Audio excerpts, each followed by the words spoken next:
I am the Daredevil of Hell's Kitchen. You don't know my secret identity. That damn fish guy. They always Hell's Kitchen, born and raised. Oh yeah, look how dark and serious I am.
Hey guys, it's your friendly neighborhood Spidey fan obsessed with Spider-Man, and today I'm reviewing one of my favorite Marvel TV shows, Daredevil Season 3.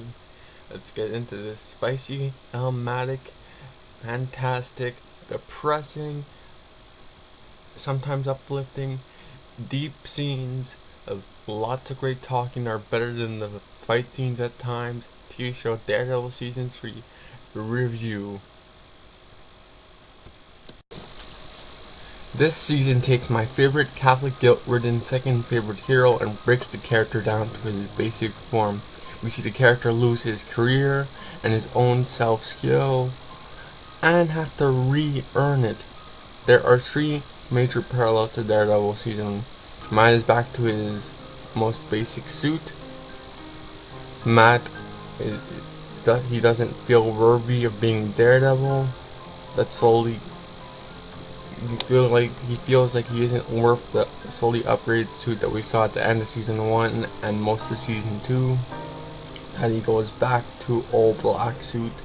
This season has more Matt versus Fisk, which is also similar to season 1. They also focus on Matt as a kid in a flashback that focuses and sets the main themes of the season, like season 1. This season we have more Matt's mother side of his family instead of his father's. This season we have Karen Page's family backstory, whole devoted episode to it in the show. Foggy's relatives, they were mentioned in the previous episodes and are intertwined in this story that we have Foggy in, and very conflicted. More and more of the love interest is interesting. Matt doesn't really have one this season. It's more the side character and the main antagonist that have a love interest. We see that Foggy and Marcy and Fisk and Vanessa are more stable at romance than Matt and most of his exes. We have a side story of Point Dexter giving us his backstory, showing that if Matt was taken by government instead of church, he may have been a corrupted person, as is the point that Dexter was in the show. Point Dexter has a backstory that he needs people with help. He needs people with morals, good morals, to stay sane and not be crazy, which Wilson Fisk takes advantage of and leads to a lot of the Devil of Hell's Kitchen versus Daredevil scenes that we see in a lot of the season. Which is amazing, and I loved it. It was dope, duper, doppelganger Dexter. Dexter is an FBI agent that ends up better than Matt, that Matt has to adapt and learn to fight better. For season 1, it's early lawyer versus corrupt construction worker. Season 3 is experienced lawyer versus ultimate untouchable criminal with webs into the FBI. This is a rock solid show. They use all of the characters well. We see Catholicism in Matt and Maggie scenes. This season we really see Matt and Karen go through what Star-Lord and Gamora did in Guardians of the Galaxy 2, where they have to regain each other's trust. The season is more like season 1. They set up Bullseye at the end of the season.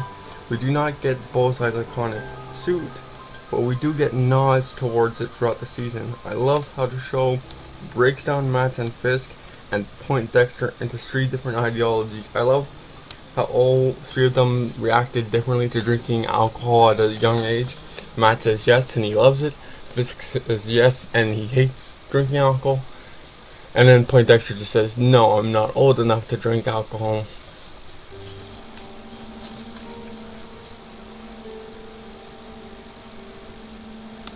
This season ends on Fisk and Vanessa getting married, a teaser of Bullseye getting his spine fixed, hinting towards him probably being the later antagonist of season 4 or 5, probably. In all in all, sad that Luke Cage and Iron Fist are getting cancelled. I have Luke Cage season 1 on Blu-ray. I'll get Luke Cage season 2 on Blu-ray. It's a little sad, but I'll probably get this on Blu-ray too. But damn, this was a really good season. Next season we'll probably have to see, it'll probably be more Bullseye centered. Some shots in the season pay homage to Born Again and Guardian Devil, and explain why someone like the FBI would get corrupted by Fisk. More strongly shows why it's better to take the longer route than the easier route. The season ends with Matt and Karen and Foggy at their most stable place after being so broken throughout the whole show. And Daredevil kind of spells out his name in one scene in the show, which kind of had me cringe a little bit. Man Without Fear at Father Lantham's eulogy, which I'm not a fan when characters kind of spell out their name. It's kind of self-explanatory, we know their name, but it's probably a nod to his comic book name.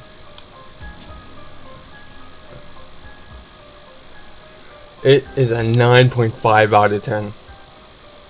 When it said this Man Without Fear singing at the eulogy.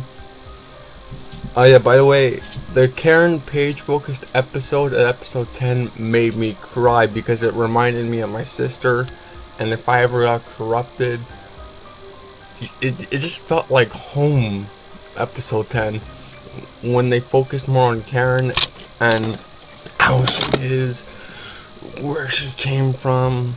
It had no bearing on the major plot like the other 12 episodes, but me personally, seeing her back, the way she looked, back then, it made me cry in the episode, and I haven't cried to anything in a long time. And not even Logan, and that was a sad movie I watched like 10 times, like it's a religious Catholic book. Episode 10 is where you're gonna cry, depending on the type of person you are. In general, it's one of my favorite episodes. I will not rewatch it, but it's a good episode to cry on. And yes, episode 4. There is an episode where they do the usual long hallway fight scene, which we always praise Daredevil for these long hallway fight scenes. This show pays off Foggy's mentions of the butcher shop and Karen shooting Wesley in episode 11-12. What can I say? This is an amazing show. 9.5 out of 10. 9.5 out of 10. Go watch it.